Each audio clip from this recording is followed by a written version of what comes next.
آپ کی اس بخشش و درگزر نے ہمارے دل میں آپ کی قدر و منزلت مزید بڑھا دی ہے، لیکن میں چاہتا ہوں کہ ان کی تھوڑی بہت سرزنش ضرور ہو۔ سو یہ بخشش والی بات بعد کے لیے اٹھا رکھتے ہیں۔ بچپن سے آپ کے اوصاف کے بارے میں کافی کچھ سن رکھا تھا، لیکن جو کچھ دیکھ رہی ہوں وہ سننے سے کہیں بڑھ کر ہے۔ مجھے شرمندہ مت کیجیے، میں خود کو ان تمام تعریفوں کے قابل نہیں سمجھتا۔ ایک سوال مجھے نہایت بے چین کیے ہوئے تھا جناب یوزارسیف، آپ کس طرح تعبیر خواب دیتے ہیں؟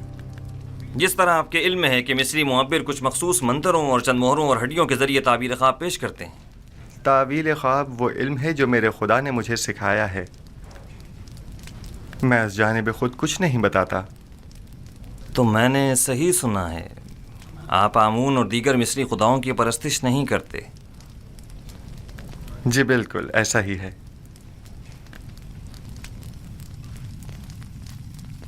یہ سن کر مجھے نہایت خوشی ہوئی اور میری نگاہ میں آپ محترم تر ہو گئے ہیں۔ یہ کہ آپ مختلف نو خداؤں کو سجدہ نہیں کرتے اور معبد آمون کے پیروکار نہیں ہیں، قابل ستائش ہے۔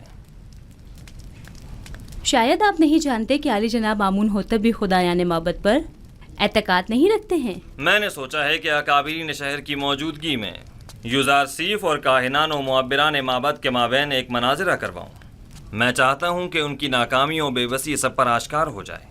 بے شک ان کی اس شکست سے لوگوں کا آمون اور دیگر خداؤں پر سے اعتقاد کمزور پڑ جائے گا۔ خدائے آمون اور کاہنان معبد کی قدرت لوگوں کی حمایت پر منحصر ہے۔ کاہنوں پر سے لوگوں کا اعتماد اٹھنے سے آمون کی قدرت میں کمی آئے گی۔ بینروس، جناب یوزارسیف کی ان کی استراحت گاہ کی طرف رہنمائی کرو۔ ہورموپ، میں چاہتا ہوں کہ تمام اکابرین شہر طبس کو ایک بڑی محفل میں مدعو کرو۔ اطاعت عالی جناب۔